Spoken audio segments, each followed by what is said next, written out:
यहाँ उपस्थित मान सम्मान के योग्य सभी बुजुर्ग, सभी पेरेंट्स और सभी मेरे मित्र, मेरे साथी, मेरे दोस्त, सारे स्टाफ मेंबर और प्यारे बच्चे, आप सभी जो लोग यहाँ उपस्थित हैं, आपने अपना कीमती समय हमारे स्कूल के प्रोग्राम के लिए जो निकाला है, उसके लिए मैं आप सभी का बहुत बहुत आभारी हूँ और मन से हमारे पूरे स्कूल की तरफ से और स्टाफ की तरफ से आप सभी का दिल से धन्यवाद करता हूँ यहाँ आने के लिए। Thank you, thank you, thank you, thank you. Sir ने मुझे बुलाया है तो बातें बहुत सारी हैं, आप लोगों ने अपना जो कीमती समय निकाला है, मैं कोशिश करूंगा कि आपका वो जो समय है आपके लिए यूजफुल रहे। अभी तक जो भी प्रोग्राम गया है मेरे अकॉर्डिंग काफ़ी अच्छा जा रहा है। बच्चों की परफॉर्मेंस जैसा मैं सोच रहा था उससे भी बहुत अच्छी है। इन सब के लिए भी जो कोरियोग्राफर है हमारे और जो हमारे स्टाफ मेंबर हैं, उन्होंने जो मेहनत की है, मैं उनका आप सभी की तरफ से और मैं खुद की तरफ से भी बहुत बहुत धन्यवाद करता हूँ। इसके बाद हम बात करते हैं हमारे स्कूल के बारे में, क्योंकि मेरी जो ड्यूटी है हमारे स्कूल के बारे में बताने की है, नहीं तो शाम तक भी बोल सकते हैं कोई, फिर बहुत लंबा हो जाएगा। जो हमारा स्कूल है SM इंटरनेशनल स्कूल, सबसे पहले अगर मैं बताऊं बहुत शॉर्ट में आप लोगों को, सन 2008 में मैंने सोचा था टीचर बनने के लिए। उससे पहले हर रोज विचार बदलता था कि ये करूंगा, वो करूंगा, ये करूंगा, वो करूंगा। उस टाइम मैंने 12th पास की थी, 1 साल हुआ था, तो 2008 में मैंने सोचा कि मैं एक टीचर बनूं। कोशिश की, मेहनत की, जो मैं कर सकता था बना। बाकी बच्चों के रिजल्ट्स ने ये मुझे बताया कि मैं ठीक पढ़ा लेता हूँ। उसके बाद 2012 में आते आते मैंने सोचा कि जॉब बहुत कर ली, अपना इंस्टीट्यूट खोलते हैं। मैंने अपना इंस्टीट्यूट स्टार्ट किया SRM एजुकेशनल इंस्टीट्यूट के नाम से, जो यहीं था। उसके बाद 2013 में ही मैंने सपना देखा कि 5 साल के अंदर अंदर मैं अपना स्कूल बनाऊंगा। 2013 में मैंने ये सपना देखा था कि विद इन 5 ईयर्स, 5 साल के अंदर अंदर मैं अपना स्कूल बनाऊंगा, 2013 में। लेकिन कुछ सर्कमस्टांसेस से वो बात आगे बढ़ते चली गई। वो 2018 में होना था, वो 2018 की बजाय वो चीज़ 2020 में हुई। और 2020 में भी कोरोना जैसे हमने स्कूल ओपन किया, 1 अप्रैल से स्कूल की ओपनिंग थी और 19 मार्च को ही एक और नए भगवान, कोरोना भगवान आ गए। और उसके बाद हमें बहुत सारी परेशानियों से गुजरना पड़ा, जिसमें मेरे काफ़ी दोस्तों का काफ़ी अच्छा सहयोग रहा और हम उन सभी परेशानियों से निकल गए। और सभी पेरेंट्स का भी बहुत बहुत बहुत कोऑपरेशन रहा। अगर मैं आपको बताऊं, हमारे स्कूल के भी पे आपको मैं अगर पहली अचीवमेंट हमारी बताऊं, कोरोना काल में पूरे हरियाणा में जितने स्कूल थे, सभी स्कूल्स में बच्चों की स्ट्रेंथ कम हुई। गवर्नमेंट स्कूल्स को छोड़कर पूरे हरियाणा में जितने भी प्राइवेट स्कूल थे, आप सभी सुनना अभी ध्यान से, पूरे हरियाणा में जितने भी प्राइवेट स्कूल थे, सभी की स्ट्रेंथ कम हुई। कोई एक भी स्कूल ऐसा नहीं है जिसकी स्ट्रेंथ में 1% का भी इजाफा हुआ हो। लेकिन हमारा स्कूल पहला स्कूल है हरियाणा का जो कोरोना में ही ओपन हुआ, ओपनिंग थी, 0 स्ट्रेंथ से ओपनिंग थी, 1 अप्रैल से होनी थी। उससे 15 दिन पहले कोरोना ने स्कूल बंद करवा दिया। लेकिन उसके बाद जब 23 सितंबर को स्कूल ओपन हुआ ऑफिशियली, तो उसके बाद 1 महीने में हमारे पास जो एडमिशन की संख्या वो 450 को क्रॉस कर गई थी। कोरोना में खुलने के बाद सितंबर मंथ में 1 ही महीने में हमारे स्कूल में जो स्ट्रेंथ है वो 450 को क्रॉस कर गई थी। और अभी सोचेंगे 450 स्ट्रेंथ तो कोई मायने नहीं रखती, लेकिन मैं आपको अभी जो आंकड़ा दूंगा आपको पता लगेगा ये 450 की स्ट्रेंथ कितना मायने रखती है। आप उस बात से समझ पाओगे कि कोरोना काल में जो बच्चा, जो पेरेंट सर्टिफिकेट लेने के लिए जा रहा था किसी भी स्कूल में, तो अगर वो अपने बच्चे को उसी स्कूल में रखे तो उसे उन 6 महीनों की फीस नहीं देनी थी, न एडमिशन देना था, न एनुअल चार्ज, न रेंट, कुछ नहीं, आगे की फीस देनी थी। लेकिन अगर वो SLC ले रहा है, अगर वो पेरेंट्स SLC डिमांड कर रहा है, तो उसको उन 6 महीनों की फीस स्कूल को देनी थी। तो जो 450 बच्चे मेरे पास आए वो डबल फीस दे के आए कि पहले उन्होंने उस स्कूल को फीस दी बंद स्कूल की 6 महीने विद बस rent, with annual charge, with everything. लेकिन उसके बाद भी वो आए क्योंकि उन्हें मेरे ऊपर विश्वास था, हमारे स्टाफ के ऊपर, हमारी मेहनत के ऊपर विश्वास था कि ये स्कूल कुछ अच्छा करेगा। तो ये जो हमारे अचीवमेंट्स है कि वो जो पेरेंट्स थे उन्होंने इतने सर्कमस्टांसेस के बाद, उस टाइम जब एक पैसे की दिक्कत थी, तो भी उन 450 पेरेंट्स ने डबल फीस देके हमारे स्कूल में बच्चे को भेजा, और इस बात के लिए मैं उन पेरेंट्स का सदा सदा बहुत ज्यादा आभारी रहूंगा, बहुत ज्यादा आभारी। और यहाँ मन से मैं उनका बहुत बहुत धन्यवाद करना चाहता हूँ आज, बहुत बहुत धन्यवाद, जिन्होंने उस समय में भी हमारे ऊपर विश्वास दिखाया। ये एक बड़ी अचीवमेंट है। जहां हमारे पास 450 एडमिशन हुए, 45 एडमिशन भी किसी स्कूल में नहीं बढ़े होंगे। पहली अचीवमेंट जो कोरोना में एज ए स्कूल हमने ली। उसके बाद में एज ए स्कूल बता रहा हूँ, बाकी कुछ अचीवमेंट्स है जो मैं आपको बताऊंगा, जिससे आप लोगों को पता लगेगा कि जुलाना में भी एक इस तरह का स्कूल या इंस्टीट्यूशन काम कर रहा है, जो बहुत सारे लोगों को भी पता ही नहीं है। दूसरी अचीवमेंट देखो, हमारे स्कूल में क्या हुआ, एक साल के बाद काफी सारा डिस्टर्बेंस हुआ। उस साल का रिजल्ट बता रहा हूं आपको। हमारा जो 10th क्लास का रिजल्ट है, वो 10th क्लास का रिजल्ट था हरियाणा बोर्ड में 9th पोजीशन। हमारे स्कूल का पहला ही 10th क्लास का रिजल्ट था वो। हरियाणा बोर्ड में हमारे पूरे हरियाणा में देख लो, कई लाख बच्चे पेपर देते हैं 10th क्लास में। हमारे स्कूल की पूरे हरियाणा बोर्ड में 9th पोजीशन आई। इसके लिए आप तालियां बजा सकते हैं। ये उस टाइम का रिजल्ट बता रहा हूं जब सभी के अकॉर्डिंग हमारे स्कूल में डिस्टर्बेंस चल रही थी और हम प्रॉपर क्लास नहीं ले पा रहे थे। मैं ये उस टाइम का बता रहा हूं। उसके अलावा ये तो 10th का रिजल्ट। अब बात करते हैं 12th के रिजल्ट की। 12th के ये एक बच्चे ओवरऑल भी बताऊंगा अभी आपको, एक बच्चे का बताया मैंने। और 12th क्लास में जो हम साइंस स्ट्रीम जिसके लिए हमारे स्कूल को जाना जाता है, साइंस स्ट्रीम जिसके लिए हमारे स्कूल को जाना जाता है, उसके लिए भी हमारे ब्लॉक में फर्स्ट पोजीशन थी। जुलाना में जिन स्कूल्स में बोलते हैं डिस्टर्बेंस नहीं चल रहा था, हमारे स्कूल में डिस्टर्बेंस था, तो इसके लिए भी आप तालियां बजा सकते हैं। जुलाना ब्लॉक में फर्स्ट पोजीशन। अब मैं आपको, ये था मेरा इस स्कूल का पहला रिजल्ट। दूसरा रिजल्ट अब आएगा, क्योंकि एक साल तो कोरोना में पेपर नहीं हुए। दूसरा रिजल्ट के बच्चे अभी एग्जाम देंगे। एक रिजल्ट आया जो मैंने अभी आपको बताया है। अभी मैं मेरा थोड़ा सा पिछला रिजल्ट आपको बता देता हूँ, थोड़ा सा पीछे का रिजल्ट। बहुत सारे लोगों को विश्वास नहीं है कि हमारे जुलाना में एक अच्छी संस्था है जो एजुकेशन से डील करती है। अब मैं आपको थोड़ा सा पीछे का रिजल्ट बता रहा हूँ। उससे पहले मैंने जो 8 साल एकेडमी चलाई, इंस्टीट्यूट जो मैंने चलाया, जो 11-12 के लिए था, उसका मैं आपको एक डिटेल दे रहा हूँ ब्रीफ में। उस 8 साल के रिजल्ट में 7 बार हमने +2 साइंस में ब्लॉक टॉप किया।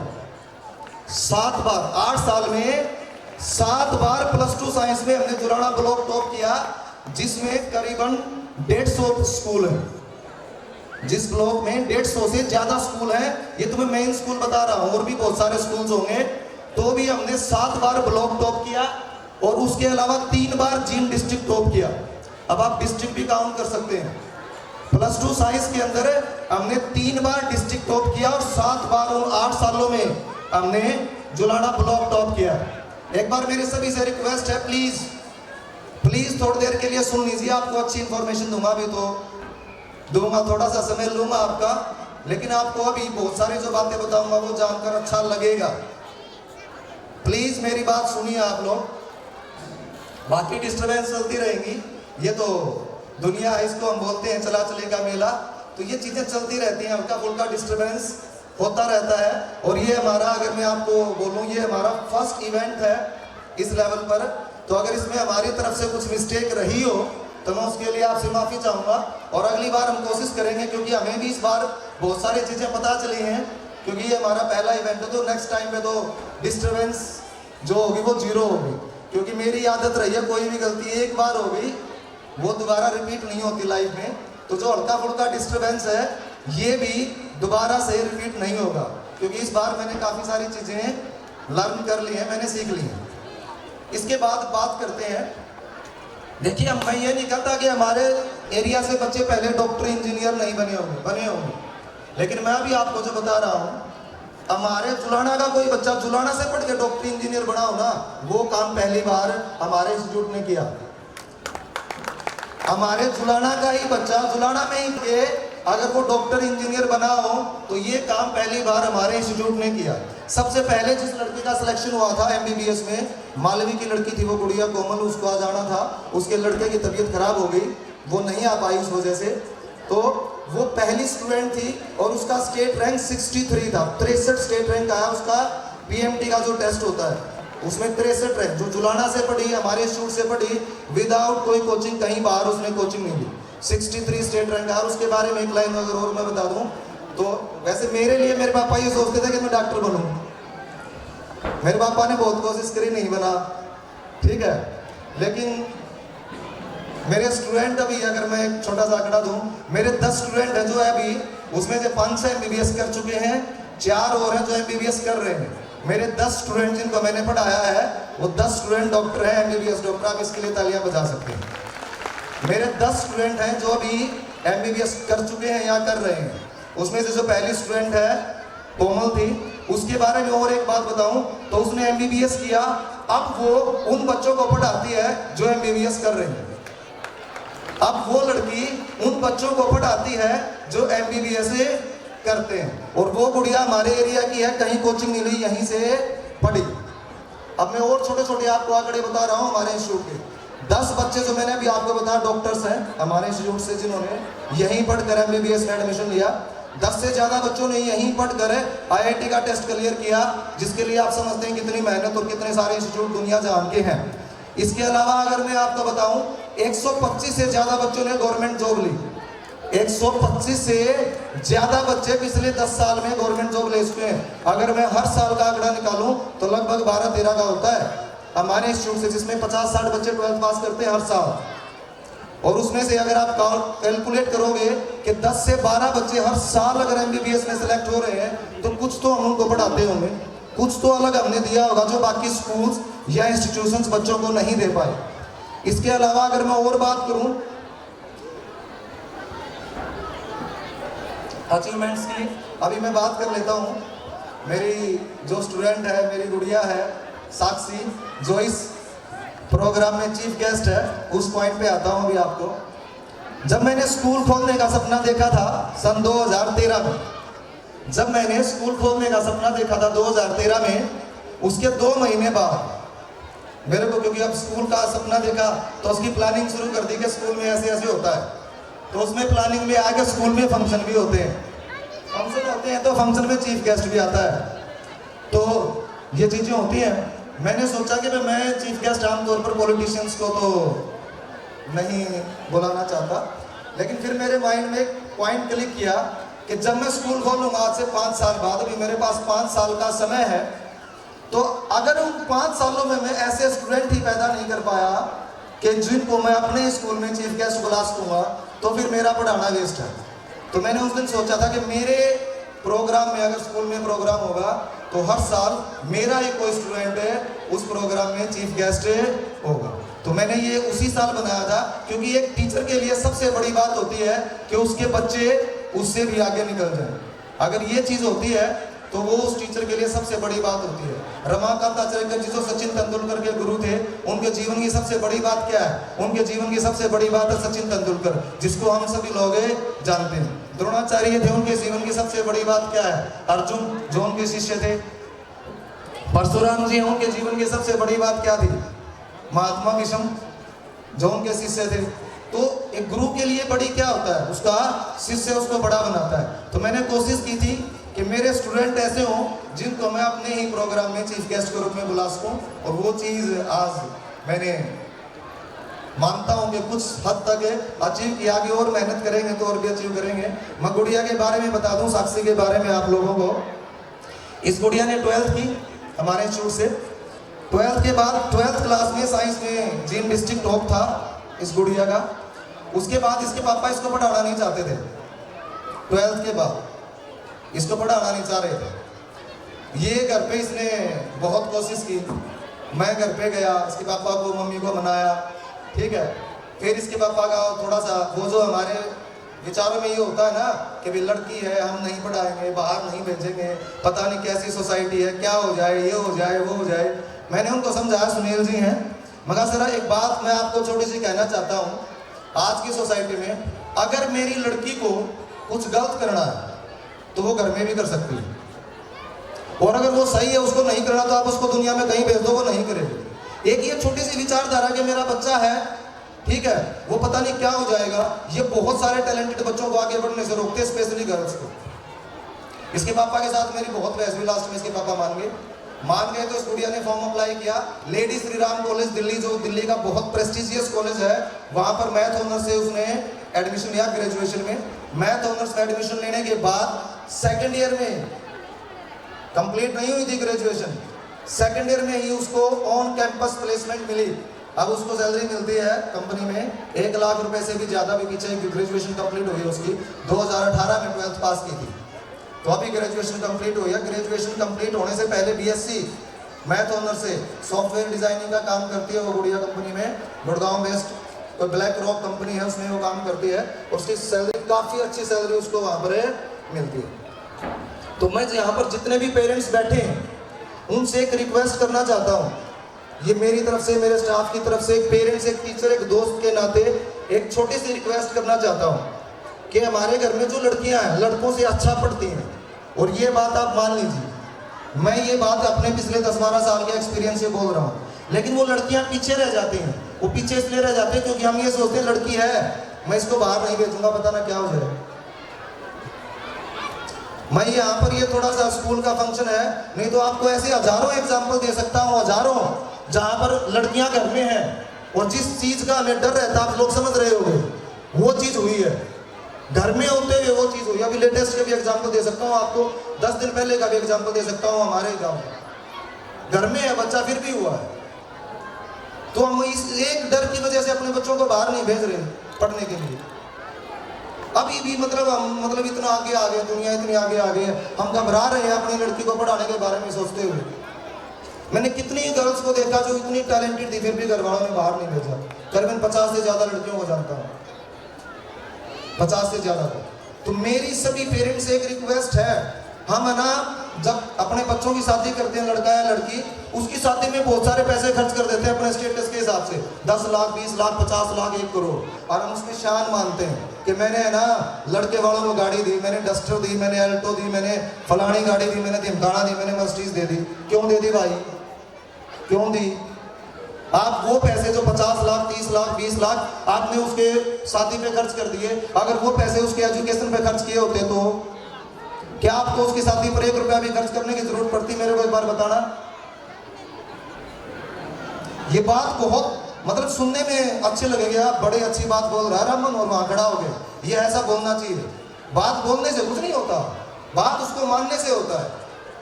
आप लोग उसको नहीं मानोगे तो मेरा बोलना यहाँ पर वेस्ट है, मैं बोल के क्या कर लूंगा? कुछ नहीं, मैं यहाँ पर बोल के चला जाऊंगा। ऐसे बोलने को मैं आपको पता नहीं क्या क्या बोल सकता हूँ, लेकिन ये समझने की बात है। पढ़ाइए अपने बच्चों को, जो पैसा आप उसकी शादी पर खर्च करना चाहते हैं वो पैसा उसकी एजुकेशन पर खर्च कीजिए। आप लोग योग्य बनाइए बच्चे को। एक छोटी सी लाइन है, मैंने बहुत छोटा था तब सुनी थी, संस्कृत में आती थी, हमारे टीचर पढ़ाते थे, पूत कपूत तो क्यों धन संचय, पूत सपूत तो क्यों धन संचय। अगर आपकी औलाद अच्छी है तो क्यों धन की जरूरत ही नहीं है, वो खुद कमा लेगी। और अगर अच्छी नहीं है, ठीक है, उसमें संस्कार नहीं है, वो अच्छा नहीं है, ठीक है, उसमें है वो गलत है, तो आप उसके लिए कितना ही धन छोड़ जाओ, थोड़े दिन में वेस्ट कर देगा। तो भी क्या वो पैसा आप, मेरी रिक्वेस्ट है, अगर मानना चाहो, आपको मेरी बात अच्छी लगे, मैं 2 चीजें हमेशा मांगता हूँ, बच्चों से और पेरेंट्स से। एक बच्चों से और एक पेरेंट्स से। बच्चों से हमेशा मांगता हूँ मेरी गुरु दक्षिणा में कि है ना, आपके माँ बाप आपको गालियाँ भी दे, कुछ भी करें, तो हमेशा उनका सम्मान करें। अगर आपके मन में मेरा थोड़ा सा भी सम्मान है तो बदले में अपने माँ बाप का सम्मान करें। मुझे कुछ नहीं चाहिए, मुझे चाहे नमस्ते भी ना करें। और पेरेंट्स से हमेशा एक चीज मांगी है कि आप अपने बच्चों की पढ़ाई पर इन्वेस्ट करें। बाकी कोठी बंगले वो चीजें तो चलती रहती हैं। अब तुर्की में भूकंप आ गया, वो सारी बिल्डिंगें ढह गई, क्या करेंगे उन बिल्डिंग्स का? वो गिर गई, बनाओ दोबारा। अगर बच्चे को पढ़ाया होगा, जिसने ये पढ़ाया होगा, क्या टैलेंट कहीं जा सकता है? एक बार मुझे सभी लोग बता दें, क्या टैलेंट आपके पास से कहीं जा सकता है? अगर किसी मिस्त्री को मकान बनाना आ गया, क्या वो भूल जाएगा? वो मरते दम तक नहीं भूलेगा, वो नहीं भूल सकता कभी भी। किसी को गाड़ी चलानी आ गई तो आ गई, वो नहीं भूलेगा। तो टैलेंट है ना, टैलेंट कहीं नहीं जाता। बच्चों को पढ़ाइए आप लोग। मेरी आपसे हाथ जोड़कर रिक्वेस्ट है, बच्चों की पढ़ाई अगर खर्च करना हो तो बच्चों की पढ़ाई। अब मैं थोड़ा सा आगे अभी 10-15 मिनट और लूंगा आप लोगों की। मैं आशा करता हूँ आप लोग बोर तो नहीं हुए होंगे। एक बार मुझे बता दीजिए, मुझे थोड़ा सा हौसला मिलेगा। बोर नहीं हुए ना आप लोग? बोल सकता हूँ 10-15 मिनट और। अगर आप लोगों को लगे, ऐसे मैं बोलता रहूँगा, अगर आप लोगों को लगे तो मैं बैठ जाऊँगा, ठीक है, लेकिन मुझे थोड़ा सा समय और दीजिए। अभी एक और पॉइंट पे आ रहे हैं। देखिए, अब मैं एक और विचार है मेरा, जो मैंने हर साल हर छोटा या बड़े इवेंट में पेरेंट्स से प्रॉमिस किया है, वो आज भी है, तो मैं शेयर कर रहा हूँ आप लोगों के साथ। देखिए, एक और पॉइंट पे आते हैं। यहाँ पर काफ़ी सारे अच्छे लोग बैठे हैं जो अपने अपने एरिया में जिनको महारत हासिल है और काफ़ी अच्छी पहुँच भी है उन लोगों की, तो शायद वो मेरी बात कहीं पहुँचा सके, इसलिए ये मेरा विचार है जो मैं शेयर कर रहा हूँ। देखिए, दो चीज़ें हैं जो एक, जब हमारा संविधान बना ना, तो संविधान में कुछ चीज़ें लिखी गई जिनको हम बोलते हैं फंडामेंटल राइट्स। हिंदी में बोलूँ तो जन्म सिद्ध अधिकार, ठीक है, कि जैसे हमारे संविधान में लिखा हुआ स्वतंत्रता का अधिकार है, जन्म सिद्ध अधिकार है, हम सभी लोग स्वतंत्र हैं। तो उसी प्रकार लिखा नहीं गया संविधान में, इसलिए व्यापार बन गया। मैं चाहता हूं कि वो लिखा जाए, नहीं लिखा जाएगा तो हम उसको लिखवाएंगे या मैं उसको करूंगा, ये मेरी कसम है मेरे जीवन की, मेरे जीवन का उद्देश्य है। फंडामेंटल राइट क्या होना चाहिए मेरे अकॉर्डिंग? इस देश में प्रत्येक व्यक्ति के लिए दो फंडामेंटल राइट होने चाहिए, जो होने ही चाहिए। पहला शिक्षा का अधिकार और दूसरा चिकित्सा का अधिकार।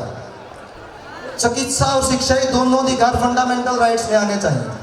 अब कहोगे जी अभी तो शिक्षा का अधिकार तो सबको है, चिकित्सा का अधिकार भी सबको है, तो ये यहाँ तो कोई दिक्कत है ही नहीं। तो मैं आपको बता रहा हूँ सबसे बड़ी दिक्कत है यहाँ पर। सबसे बड़ी दिक्कत कैसे है? हम जो पैसा अर्न करते हैं हमारी लाइफ में, जो भी पैसा अर्न कर रहे हैं वो चला जाता है हमारे बच्चे के एजुकेशन पे, और हमारे बूढ़े माँ बाप हैं और फिर हम हैं, फिर हमारे बच्चे उनकी हेल्थ को ठीक करने में। यानी हम जो पैसा कमा रहे हैं वो खत्म हो रहा है शिक्षा और चिकित्सा में। और जिस व्यक्ति के पास अच्छी इनकम नहीं है, पैसा नहीं है, वो बेचारा या तो बीमार हो गया, उसी हॉस्पिटल के बाहर दम तोड़ देता बगैर इलाज के, या उसके बच्चे शिक्षा ही नहीं ले पाते। मैं बहुत सारे ऐसे लोगों को जानता हूँ जिनकी पॉकेट में पैसे नहीं थे, फीस न होने की वजह से वो अपने बच्चों को शिक्षा नहीं दिलवा पाए। और ऐसे तो हमारे देश में अगर हम ढूंढेंगे तो ये तो हरियाणा और पंजाब का एरिया है जो काफ़ी फाइनेंशियली स्ट्रॉन्ग एरिया है। अगर हम चले जाएं छत्तीसगढ़, मध्य प्रदेश, राजस्थान, बिहार, झारखंड, यूपी का बहुत बड़ा एरिया, महाराष्ट्र का भी इधर बड़ा एरिया, तेलंगाना का एरिया, पश्चिमी बंगाल का बहुत बड़ा एरिया, आसाम, अगर हम इन एरियाज में देखें तो आप शिक्षा की हालत देखोगे ना, ऐसे है, ग्राउंड पे है ही नहीं, है ही नहीं। शिक्षा स्कूल के नाम पे कुछ नहीं है। अगर आप देखोगे तो स्कूल के नाम पे बड़े बड़े गांव, वहाँ पर एक कमरे का स्कूल है, 2 टीचर बैठे हैं, कुछ नहीं, 10-20 बच्चे आते, बाकी बच्चे बेचारे बचपन से ईंट तोड़ना, रोड़े तोड़ना, मजदूरी करना, चाय की तपड़ी पे काम करना शुरू कर देते हैं। भाई हमने क्या देश बनाया? यानी एक छोटा बच्चा जो गरीब घर में पैदा हुआ उसकी क्या गलती है कि वो गरीब घर में पैदा हुआ तो उसको शिक्षा नहीं मिलेगी? ये गलती है उसकी। हम लोग ऐसा समाज बना रहे हैं जहाँ पर शिक्षा सबसे बड़ा व्यापार है। शिक्षा जो हमें इंसान बनाती है, एक इंसान और जानवर, बायोलॉजी में हम पढ़ते हैं, ठीक है, कि human being is a civilized animal, कि भाई इंसान है एक सभ्य जानवर है, लेकिन है तो जानवर। एक शिक्षा है जो हमें सभ्यता दे रही है, बस डिफरेंस यही है। हमें शिक्षा से सभ्यता मिली तो हम एक सिविलाइज्ड एनिमल हो गए, और जिसको वो शिक्षा नहीं मिली वो अनसिविलाइज्ड, यानी जो बाकी एनिमल्स हैं जिनको हम लोग देखते हैं, तो हैं तो हम भी एक एनिमल। शिक्षा हमें जो इंसान बनाती है, और शिक्षा के लिए ही हम सारा पैसा खर्च कर देते हैं, और पैसा नहीं है तो शिक्षा नहीं। हम एक ऐसा समाज बना रहे हैं जहाँ पर जो चीज़ बेसिक रिक्वायरमेंट है, जैसे धूप, पानी, खाना, वैसी बेसिक रिक्वायरमेंट है हवा, ऐसी शिक्षा भी एक बेसिक रिक्वायरमेंट है जो हम लोग नहीं समझ रहे, जिसको हमने बहुत पीछे छोड़ा हुआ है। हमारे जो गवर्नमेंट है उसने बहुत पीछे छोड़ा हुआ है। लेकिन है ना, मैं आपको एक छोटी सी चीज़ बताना चाहता हूँ, और मेरी कसम है मेरे जीवन में, ठीक है, और आप लोगों का सहयोग है मेरे साथ, ठीक है, वो ये है कि मैंने है ना कसम खाई थी 2015 में, मैंने पहली बार इस चीज़ को स्टेज से बोला था कि अगर मेरी लाइफ 70 ईयर्स रही, कंडीशन है वो स्टार वाली कंडीशन, कि अगर मेरी लाइफ 70 ईयर्स रही तो हमारे देश में, पूरे देश की बता रहा हूँ मैं मेरे एरिया की नहीं बता रहा हूँ, पूरे देश में चाहे किसी पेरेंट्स के पास खाना खाने के लिए पैसा ना हो, लेकिन उसको ये नहीं सोचना पड़ेगा मेरा बच्चा कैसे शिक्षा लेगा, कब लेगा और कहाँ लेगा। अगर उसका बच्चा कोई भी शिक्षा लेना चाहता है ना तो वो लेगा। मैंने मेरे जीवन में कसम खाई थी कि है ना, मैं शिक्षा में एक ऐसा रिवॉल्यूशन लेकर आऊँगा, उसीलिए मैं लगा हुआ और मेरा जीवन में कुछ नहीं है, कि मैं एक ऐसा रिवॉल्यूशन लेके आऊँगा हमारे कंट्री के अंदर कि किसी भी पेरेंट्स को, चाहे वो कहीं पर भी बैठा हो, चाहे उसका घर है ना हज़ारों किलोमीटर के एरिया में अकेला हो, लेकिन उसको ये नहीं सोचना पड़ेगा मेरा बच्चा शिक्षा कैसे लेगा, उसकी शिक्षा का फाइनेंस कैसे जनरेट होगा, उसको नहीं सोचना पड़ेगा, ये उसकी चिंता नहीं होगी। ये कोई ऐसा सिस्टम क्रिएट होगा, या कह लो हम क्रिएट करेंगे कि उसको शिक्षा के लिए सोचना नहीं पड़ेगा। चिकित्सा के बारे में कोशिश करूंगा, लेकिन शिक्षा की मेरी गारंटी है, अगर मेरी लाइफ 70 ईयर्स तक रही तो हमारे देश में एजुकेशनल रिवॉल्यूशन गारंटीड क्रिएट करूँ, गारंटी 101% क्रिएट होगा ही होगा, ये आप लिख लीजिए। इसके लिए एक छोटी सी चीज मैं बता रहा हूँ जो अभी हमने स्टार्ट की है। ऐसा नहीं है कि मैं कोई भी बात हवा में बोल देता हूँ आप लोगों की तालियों के लिए, जिंदगी में कभी नहीं बोला, आज भी नहीं बोलूंगा। 2 साल से लगा हुआ हूँ, ठीक है, और तभी उस चीज को बोल रहा हूँ कि मैं इस बारे में कुछ करके जाऊंगा। अभी है ना, हम एक ऑनलाइन एजुकेशन प्लेटफॉर्म बना रहे हैं। आपने कोरोना में देखा होगा स्टडी एट होम और वर्क एट होम, तो स्टडी एट होम के लिए ऑनलाइन एजुकेशन और दुनिया जहान की ऐप आ गई। काफी महंगे उनके पैकेजेस थे 1 ईयर के, फलाना ढिमकाना।